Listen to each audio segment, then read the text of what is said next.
Sangham Sharanam Gacchami.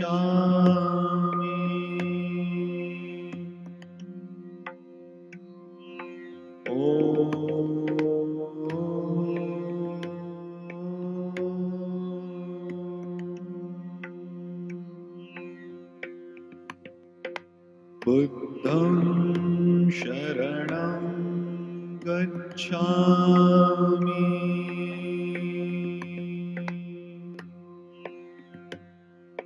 Dhammam Sharanam Gacchami.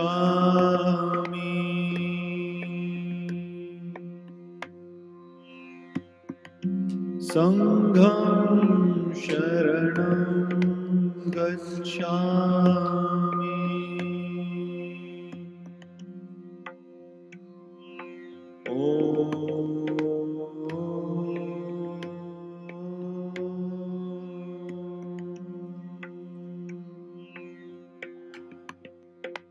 Buddham Sharanam Gacchami.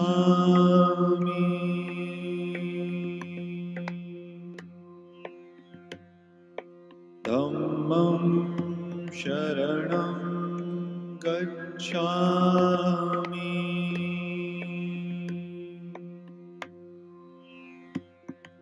Sangham Sharanam Gacchami.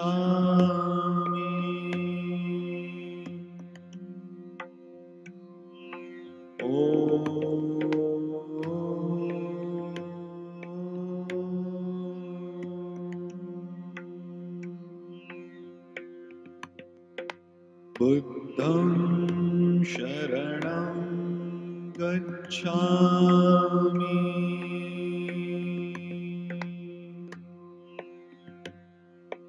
Dhammam Sharanam Gacchami.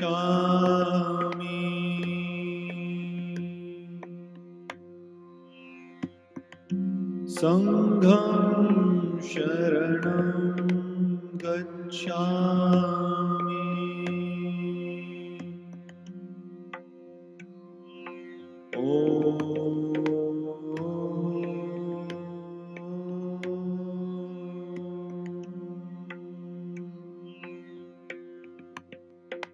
Buddham Sharanam Gacchami.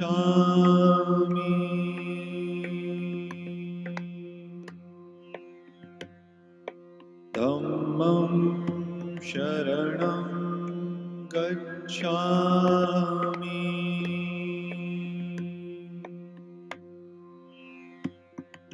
Sangham Sharanam Gacchami.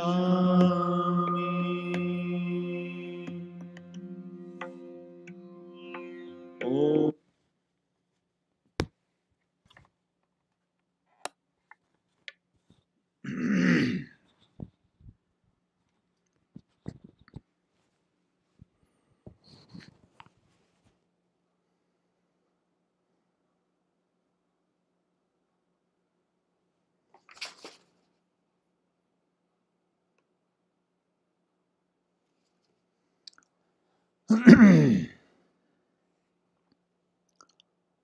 Dumba Jumden de Dijen Shava Da Jumba Yandava Zove Sanje Rigva Dan Shamsu Demba Devara Shava Jigden Jemba Jibun Deve Galon Jurva Lana Meva Lada Menamje Dumba Sanje Jumden de Pejava Shaja Tuva La Shazelo Shudo Jazu Che Ho Dumba Jumden de Jen Shewa Ta Jumba Yandaba Zobe Sanje Rigwa Da Shabsu Demba Devara Shewa Jigden Jemba Jibun Dube Galu Yurwa Lana Meba Lada Menamje Dumba Sanje Jumden de Pejawa Shaja Tuba Ala Shazelo Shudo Jabzo Che Ho Dumba Jumden de Jen Shewa Da Jumba Yandaba Zobe Sanje Rigwa Da Shabsu Demba Devara Shewa Jigden Jemba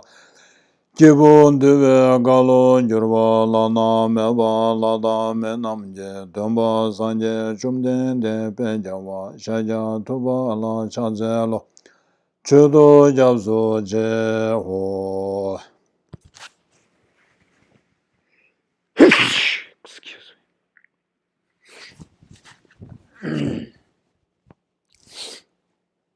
Zanje Jodan Soje Chonama La Chanju Bado Tane Jabzo Je. Tagi Chuje Jibe Sonama Je Dola Penje Sanje Drubara Sho Sanje Chudan Soje Chonama La Janju Bado Dane Jabzo Je Dagi Chuje Jibe Sonama Je Dola Penje Sanje Drubara Sho Sanje Chudan Soje Chonama La Janju Bado Dane Jabzo Je Tagi Chuje Jibe Sonama Je Dola Penje Sanje Drubara Sho.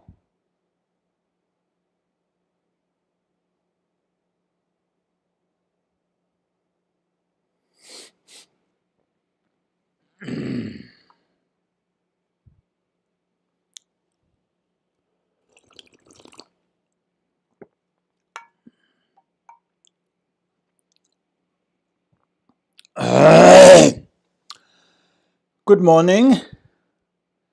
How is everyone? And how has been your practice going? After listening to the chapter of conscientious topic, did it make any difference? Are we becoming more careful and more mindful and watchful of our actions? That's what we are supposed to see, or that's what is supposed to happen. Anyway, I trust in you. So let's just dive right into the text. Hopefully we can finish early today. So in the last class, we ended discussing about how powerful these inner enemies are. And first of all, we talk about how damaging they are and then how powerful they are. This is what it says. But the mighty four, those disturbing conceptions, in a moment can cast me amidst those flames, which, when met, will cause not even the ashes of the King of Mountains to remain. So it is so powerful that if it were a fire, it can burn down the Mount Meru into ashes. So this is to illustrate how powerful these afflictive emotions, the inner enemies that we have been harboring and giving warm hospitality. So now, the verse 32. Tani nyomon chao kang turing tokda meba tar tashen kunjang tedabur yuring tuba mayinos. So this provides another reason why we should really oust these enemies that are residing within us. We talk about earlier. We talked about why we need to counter these afflictive emotions, such as the three poisons: attachment, hatred, and ignorance. One of the reasons is that because they can cause us so much harm and damage. But now it's talking about not only these afflictive emotions cause us so much harm, but the harm is what you call is a very long time harm. It is not one time and it's just one time and then it's gone. It has been within us causing harm for years and life after life. That's what it says. All other enemies are incapable of remaining for such a length of time, as can my disturbing conceptions, the long-time enemy with neither beginning nor end. So the ordinary enemy, they won't last long.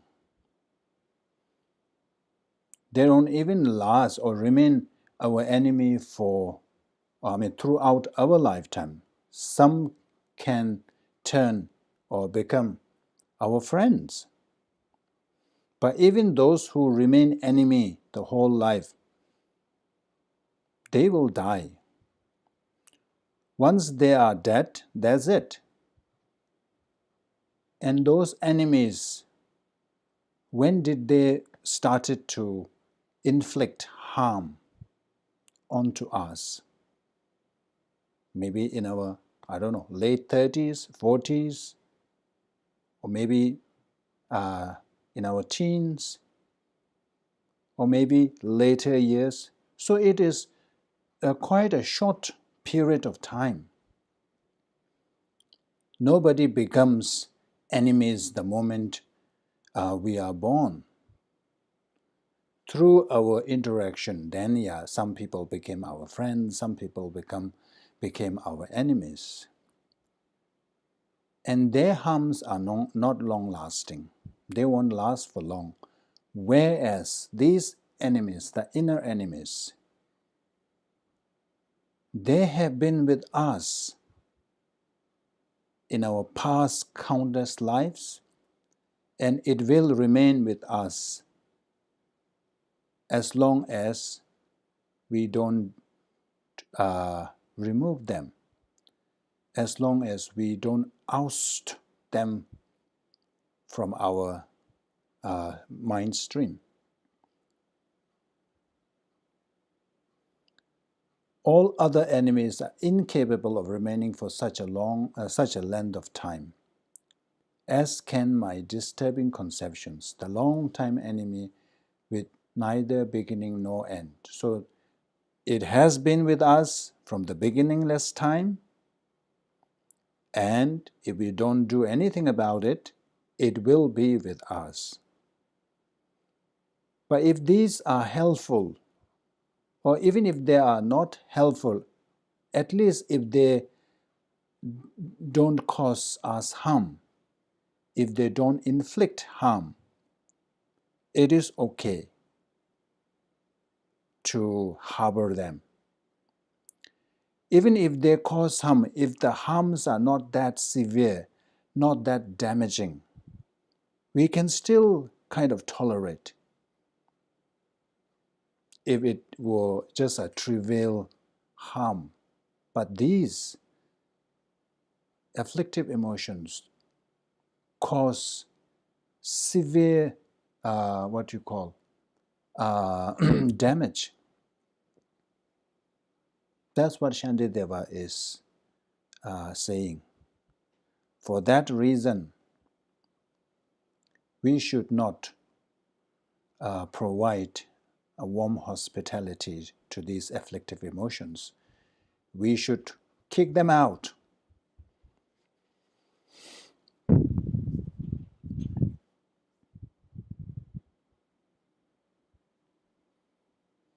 So this also suggests that our antidotes the countermeasures that we apply must be also powerful and persistent. If we expect just apply one-time antidote, and then if we expect that afflictive emotions to be disappear, that is not going to happen, because it has been with us for so long. It is not easy to oust them. Remember when a tenant, I think it doesn't happen here, but in India, when a tenant lives too long in the house, you cannot kick them out. They will refuse to move out.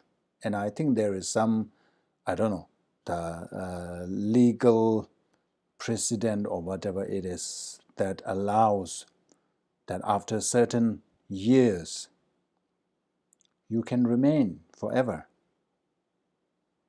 So likewise, they have been our tenant.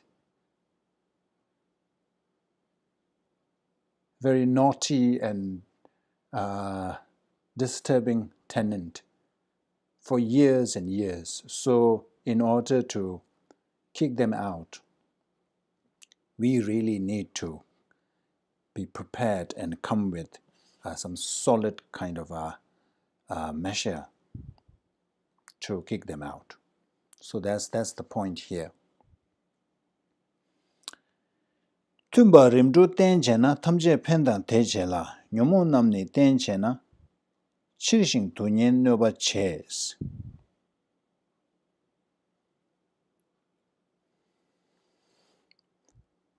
Then we may argue that, maybe these afflictive emotions, if we are nice to them, if we are helpful to them, maybe they can become our friends.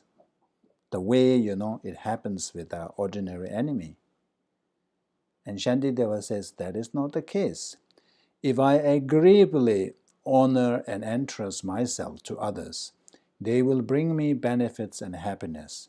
But if I entrust myself to these disturbing conceptions, in future they will bring only misery and harm. Look at the image I have. These are unusual friendship. A dog and a cat. A mouse and a cat. We see is not common, but we see these kind of unusual friendships can develop. A mouse can live in harmony. A dog and cat, normally dog chases the cats away. But if both of them are nice to each other, mutually nice, then friendship can happen. Likewise, even our enemies, if we try our best, if we kind of compromise some things and please the enemy, there is chance that our enemy can become our friends, but not with the afflictive emotions, not with our inner enemies. But if I entrust myself to these disturbing conceptions, in future they will bring only misery and harm. The more you try to be nice to afflictive emotions, the worse it becomes, the greater harm it inflicts. So when we say we become nice to this, is we let them have their ways. For instance, anger. if you allow anger to arise any time, then it becomes so easy to arise. So it is like what we call the, in Tibet we have something called Shingde Suje, trailblazer. So when there is no road before, but if you try to, drive through that weed or some kind of a jungle thing, if you pass one time, the first one is a bit challenging. Second time is much easier. As you keep driving through that area, then it becomes smoother every time you drive on that path. So likewise, whenever we give the liberty, we give the freedom to our afflictive emotions such as anger, jealousy, greed, and all that, they became more dominant. They became more frequent. We know that from our own experience. We don't need other things, just the anger itself. The more we are lenient on our anger, the more frequent it becomes. Whereas if we are able to consciously try to regulate our anger, then we become more and more mindful. And then there will come a time where the moment it arises, we are able to notice it, and then we are able to apply the brake. So that's what it means. If we give in, if we let the afflictive emotions have their way, then they become nastier and worse. The consequences, of course, we know, will be more detrimental, more damaging. So this Shantideva is saying that, in the first earlier stanza, Shantideva says that to be patient with the afflictive emotion is a misplaced patience. Likewise here, if we try to be nice and kind to our afflictive emotions, if we don't take any actions, then it will get worse.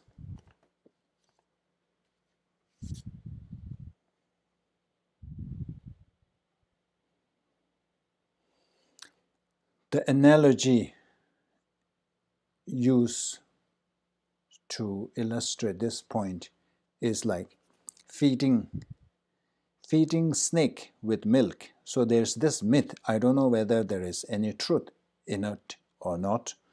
There is a myth that if you feed milk to serpents or snake, their venom, the poisonous venom, will increase. They become more dangerous. They become more powerful. Their venom becomes more lethal. So tolerating with our afflictive emotion is like feeding snakes with milk.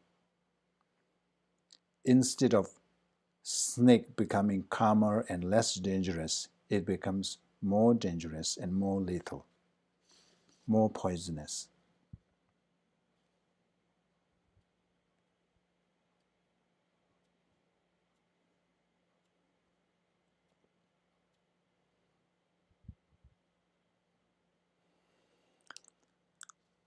So there is another verse. I find this quite beautiful. It's by Chandragomi. It says, Simgi shingni tongma medu chen nyomo kawe kuwe leng goba roshim ngobo giwar menu par yunden chui tikbe chiru jurs. This is emphasizing the point that the afflictive emotions has been there for a long time. The countermeasures, the antidotes that we apply also will be a long-lasting one, will need to be a persistent one. So the analogy here is that simji shingni toma medu chin nyomu kawe kuwe lengwe bas. Let's say if something is soaked in the source of something bitter, the liquid that is bitter in taste. So if you let something soak in there, in that bitter juice, for such a long time, and then if you want to wash that bitter taste away, and if you just pour one drop of water, it's saying that will it be able to remove that bitter taste? So Tsenda Gumi was saying that just it will take more than one drop of water to take away that bitter taste. Likewise, in order to tackle, in order to eradicate, extricate the three poisons, the afflictive emotions that has been residing permanently in our mind stream for a long time, also will not be able to be removed by just applying one-time antidote. The antidote has to be effective, more powerful, and most importantly, very consistent, has to be applied for a long period of time. So this is very important, I find, because some beginners who reads and hears about all this Buddha Dharma, and then they come to class and they listen to this, and then they go back and they practice one time. Let's say they hear about, oh, if you do the purification practice, the Vajrasattva practice, or you will be, all your negativities will be purified. So they first buy into it. And then when they go back and do one time, maybe second time, and then when they don't see the result, and they give up. They think that, oh, this is really a fantasy. It doesn't work. But that's not a fantasy. It's just that we need to be more patient. We need to work harder. So that's what Tsenda Gomi is making the point here.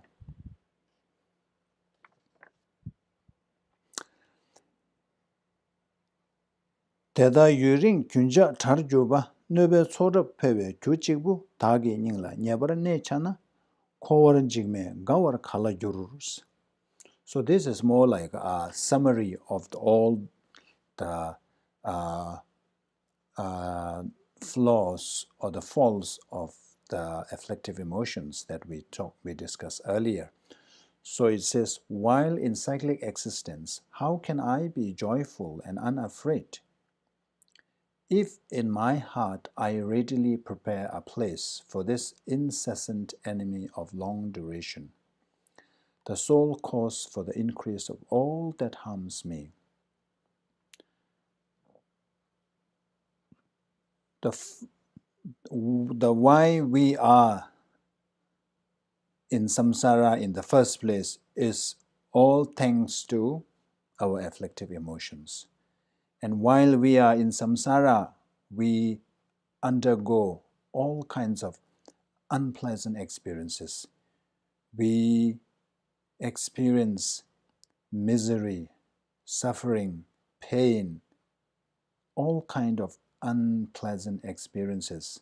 That's also thanks to our afflictive emotions. And then the next, after this life, we may end up in the lower realms.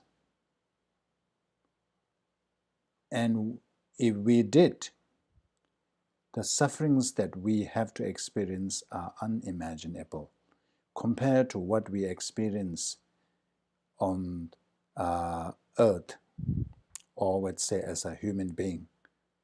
There's no comparison to that. It is so severe, so intense, so extreme. So that one, the culprit, is our inner enemy. So here is saying that while in cyclic existence, how can I be joyful and unafraid? How can I stay so relaxed, so cool, without fear, as long as I am harboring this, as long as I am letting these inner enemies, the afflictive emotions, dwell within me? So it is like living. I have a picture here. I couldn't find a better picture because all these are copyrighted, so it is hard to get a free picture that really depicts the point. But what I am trying to show here is that is putting a mouse together with a cat. As long as the cat is in the house, in that room, the mouse will never feel safe.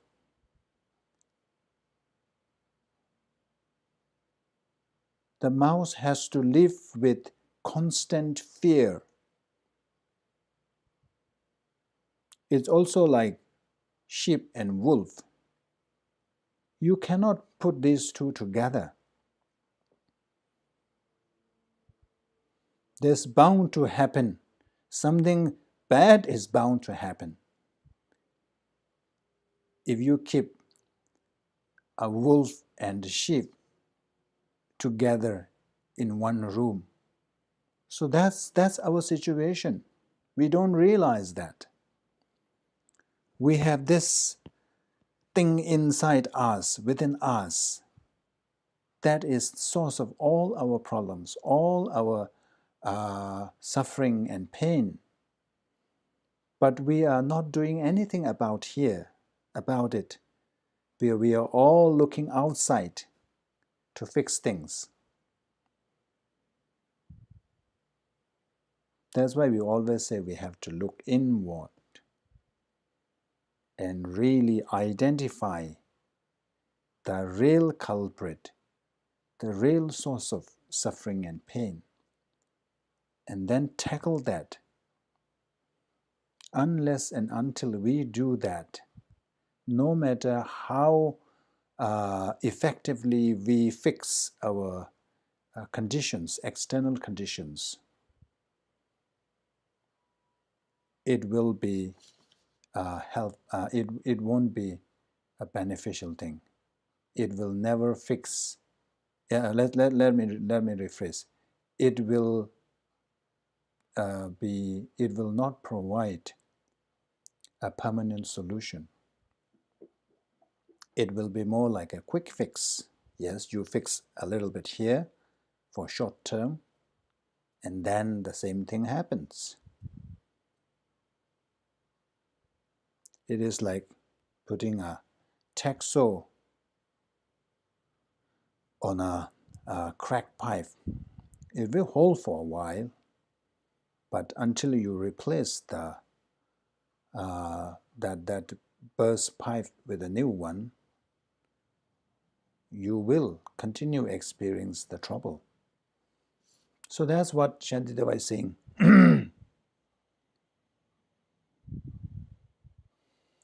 The more we associate with these afflictive emotions, the greater harm they will inflict on us, the greater damage they will cause. So for this incessant enemy of long duration, the sole cause for the increase of all that harms me.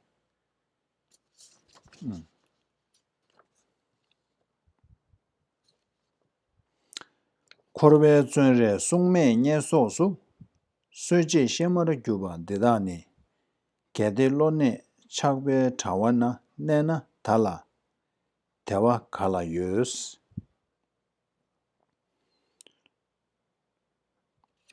So this is also more or less same as the first one. So this is talking about describing the causes, describing the harms the inner enemy causes. And how shall I ever have happiness if in the net of attachment within my mind there dwells the guardians of the prison of cyclic existence? So here this is more of a metaphorical, is it? Metaphor. So guardian of prison cyclic existence. So when we are born in lower realms, there appears these guardians of prison. There appears these guards, the guarding the hell realm, and then there are torturers. There is here says butchers and all the tormentors. All these arise from our negative karma as a result of our karma. If we haven't created the karma to be born in lower realms, such as hell realm, all these, the butchers, the tormentors, remember when we go through the, when describing the hell realm, I think we didn't cover because it's hard to believe, but of course it doesn't mean that there isn't such a thing. The lightest hell realm, Yangsu,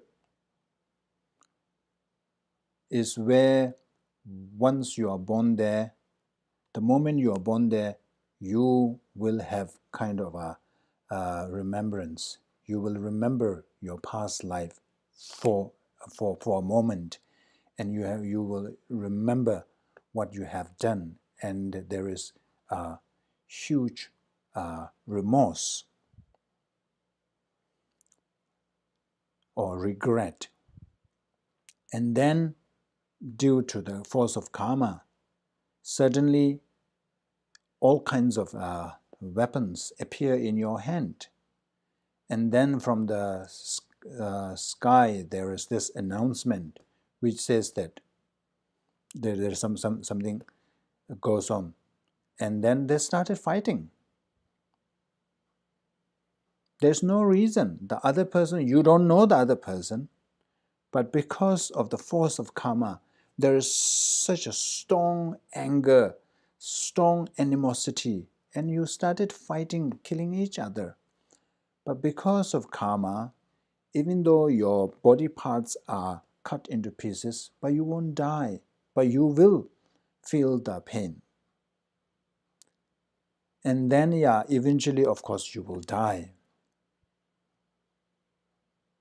And that's not the end of it. And then from the space, there is an announcement to say that you all revive, Yang Sövra Juji.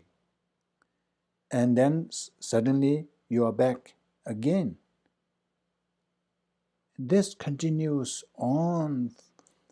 It is like countless times a day, and that goes on for years, thousands of years.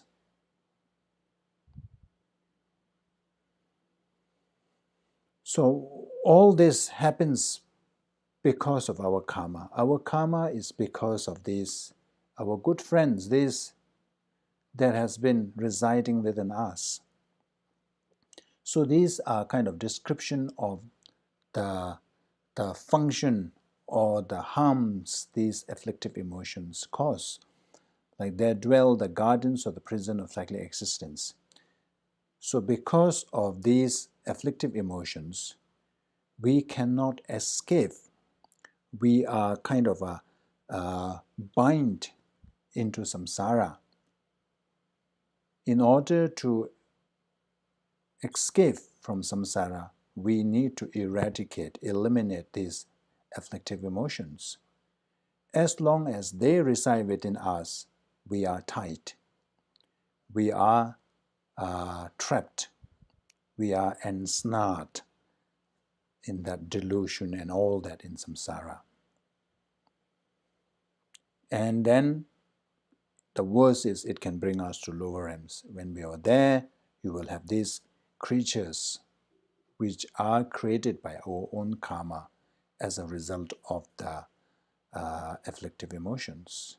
So that's what it means. And how shall I ever have happiness as long as these afflictive emotions dwell within us? So now we have to make a determination to uproot these afflictive emotions permanently. That's the next line.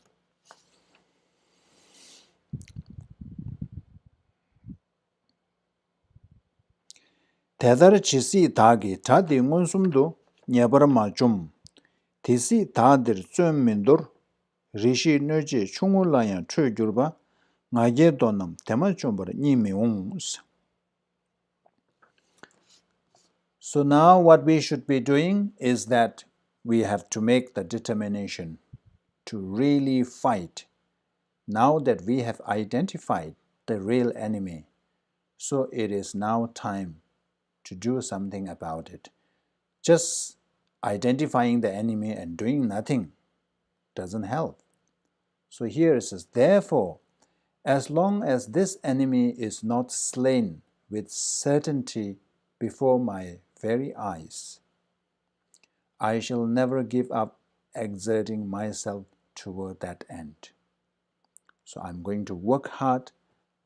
I will, whatever it takes, I am going to fight this enemy. Having become angry at someone who caused only slight and short-lived harm, self-important people, the egoistic people, a person with big ego, will not sleep until their enemy is overcome. So the ordinary enemy, why we treat them or view them as enemy is because they have inflicted some trivial, sometimes it's a very trivial, maybe they have inflicted some insult, howled some insult at us. Maybe they use some harsh speech. But because of that, we view that person as enemy. And then if you are an egoistic person, you will not sleep or you will not rest until you have avenged that enemy. You have kind of he says, have overcome. You have defeated that person, that enemy, so-called enemy. So if we do such with the ordinary enemy, which only inflicts a very small harm, then he says, that, why not?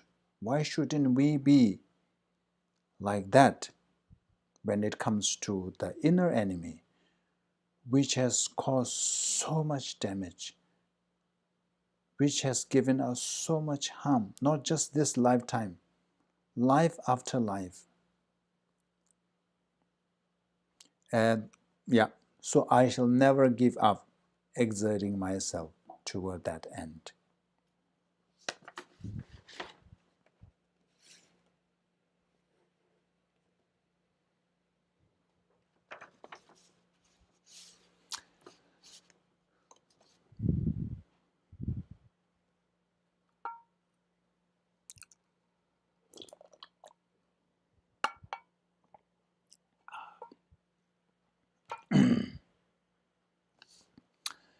Rangshin chiwe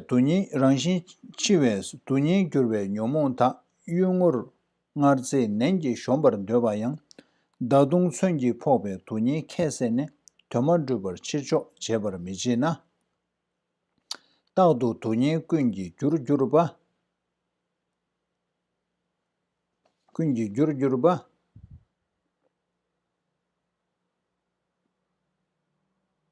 Rangshin Tanye Shomzun Tala Deng Tunye Kyata Gyurgyur Kange Kyang Yije Gilu Mingyur Möchi Kwes.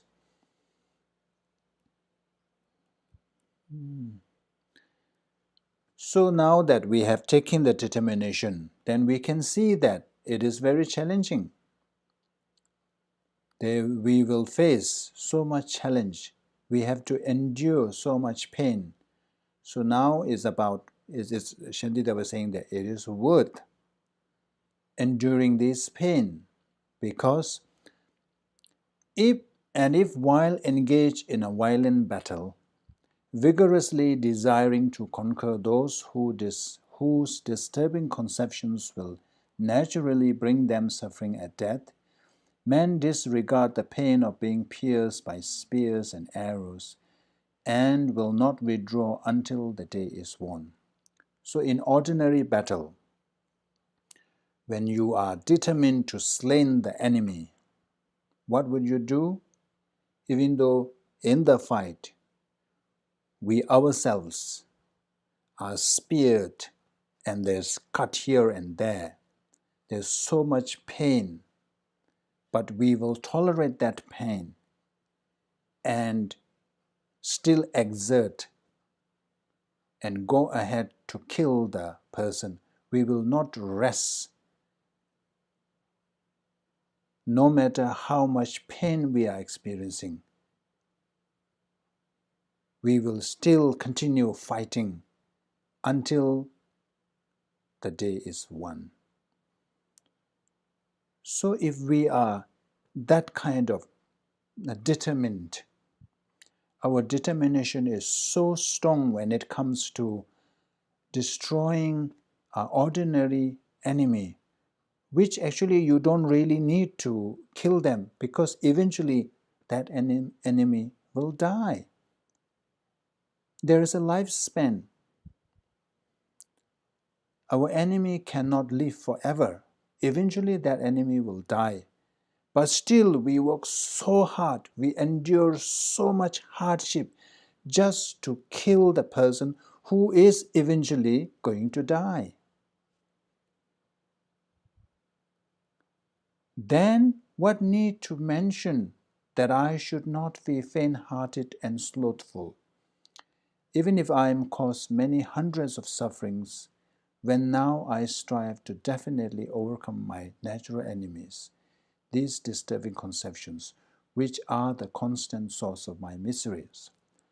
So when it comes to defeating ordinary enemy, if we are so determined, if we are willing to endure so much hardship, then it says that what need is there to mention that, we have to endure hardship when it comes to defeating the enemy which cause real harm, long-lasting harm, cause so much damage.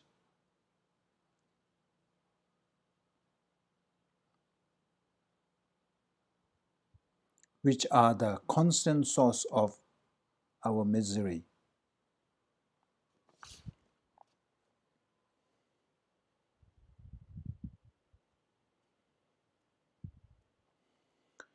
So here is about adopting that zealous attitude, that no matter, what may come my way, I am going to challenge this. I am going to tackle these afflictive emotions, these inner enemies. I will exert, I will put effort to uproot the afflictive emotions from my mind stream, from my mental stream. So the the obstacles are the laziness. There are three types of laziness. The one is procrastination. So even though we see the purpose in doing this, we see the reasons in pursuing these paths and practices, but then, we procrastinate. I'll do tomorrow, or I'll do tomorrow, or maybe next year, and in the end, we never get to do it. Another form of laziness is that we are so distracted to meaningless, trivial activities. From the Dharma point of view, these are all worldly things. So we are so distracted. Our concentration is fully given to doing the worldly things for the short-term benefit, for the short-term goal, for the short-term happiness, for the, what you call, the sensorial pleasures. So that is another form of laziness.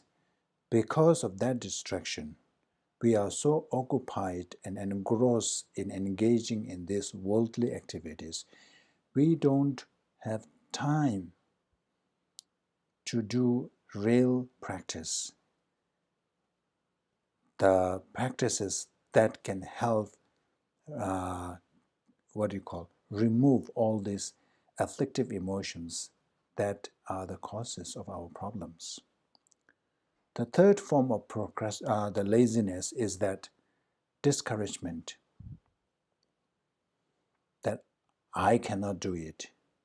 Yeah, I can see, the afflictive emotions are the cause of sufferings, but who am I? I cannot do that. I don't have the power.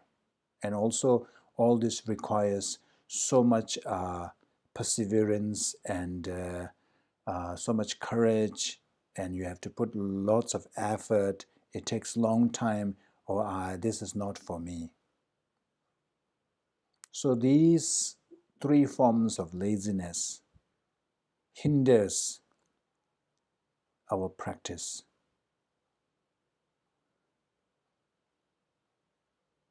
So we have to make this determination no matter what. I know it's not easy, but I can do it. Look at Buddha, Shakyamuni Buddha. Shakyamuni Buddha wasn't Buddha from the beginning. Shakyamuni Buddha was also, like us, ordinary person. A person with flaws, faults, undergoing suffering. But Shakyamuni Buddha successfully identified the causes of suffering and then worked towards removing all these afflictive emotions. And now has become Buddha. So we can do it. So there's no difference. We all have that, what we call Buddha nature. I think it's Geshe Doji Damdu. Geshe-la explains that as being, everybody has this potential, is like similar to having a 1 kg of gold mixed with soil. Some people like is a 1 kg of gold mixed with maybe 2 kg of soil. A 1 kg of gold mixed with half kg or 50 or 250 grams, whatever it is. So everybody has that same amount of gold, 1 kg of gold. But because of the defilements, the degree of the will the defilement. It takes time to dig out that gold. So we all have the capacity. We can all do that. So that's what Shantideva is saying, that since we all have the capacity, we should really start doing something about our inner enemies, not so much about ordinary enemy.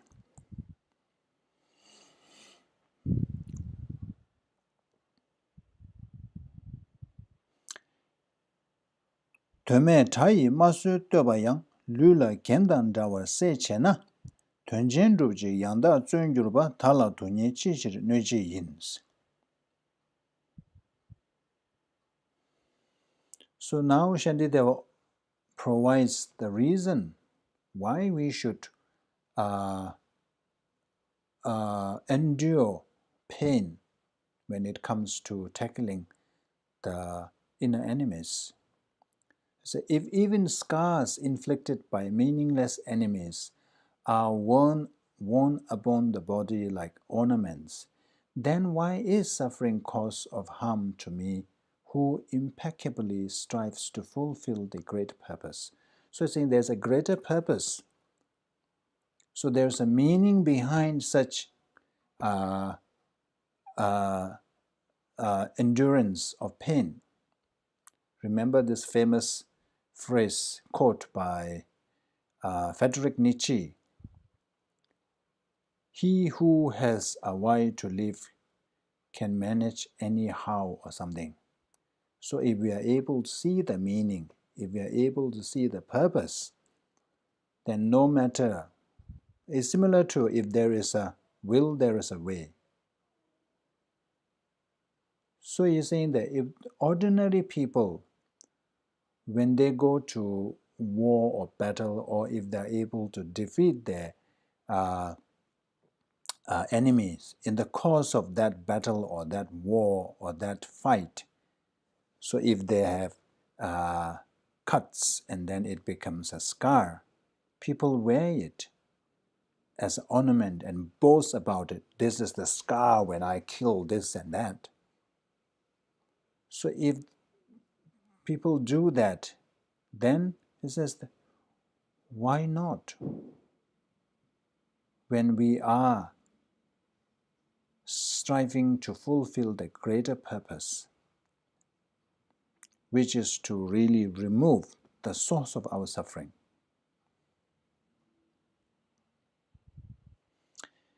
Nyaba tolba shingla socks.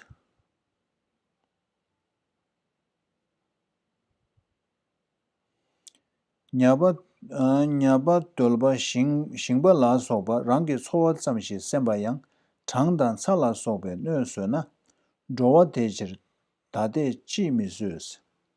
But then some may say that, oh, yeah, all this, yeah,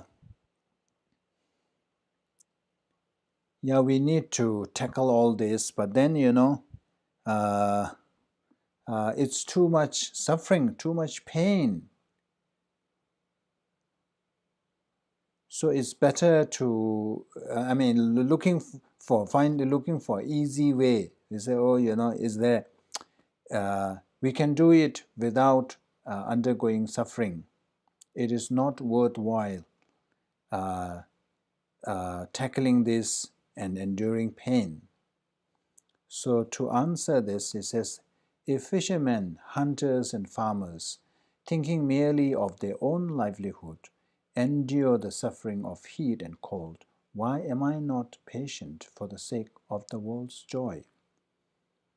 Ordinary people, for their own thing, just for their selfish reasons, people endure so much hardship.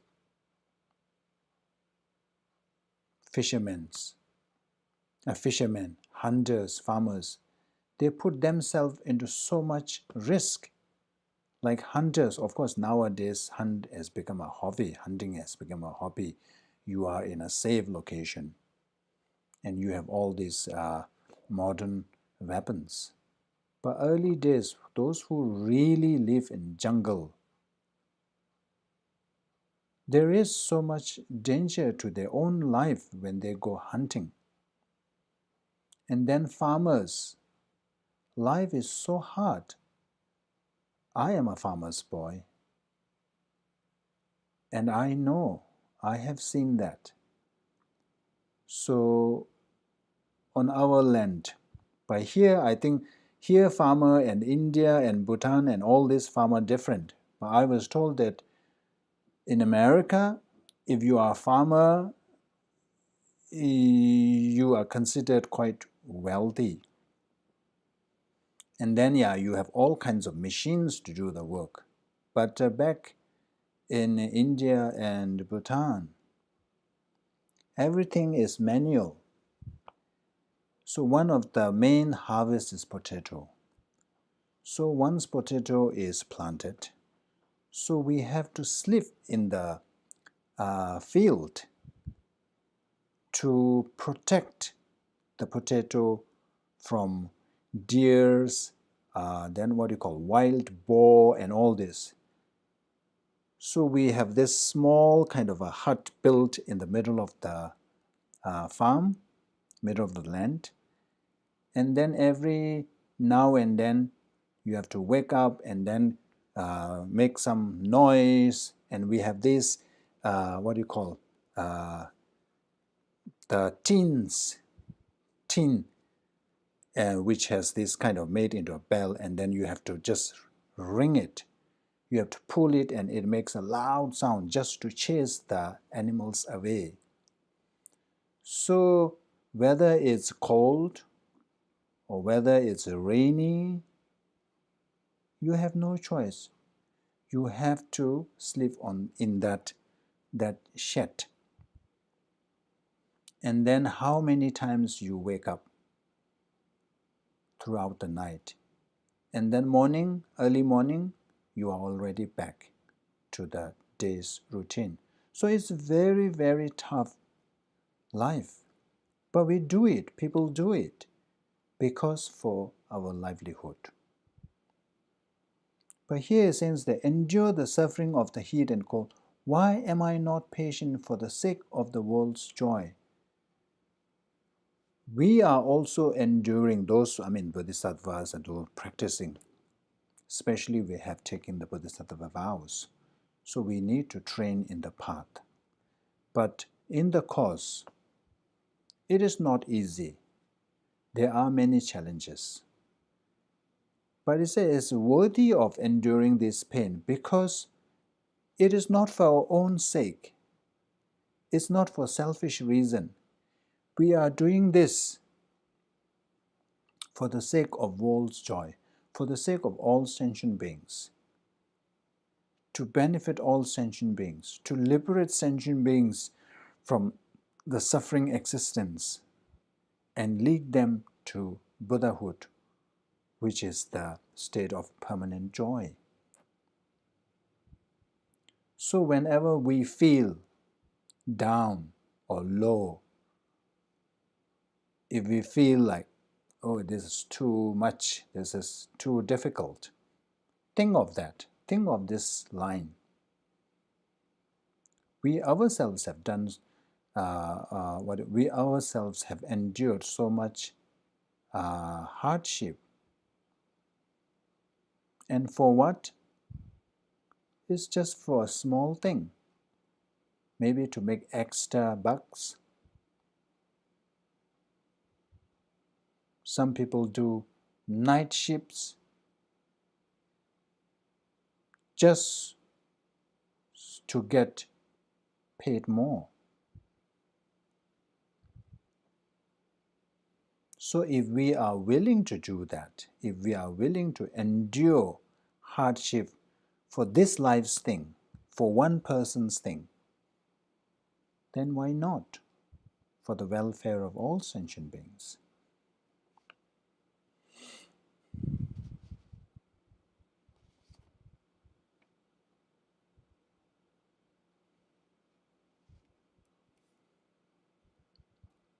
Okay, I think we will stop here.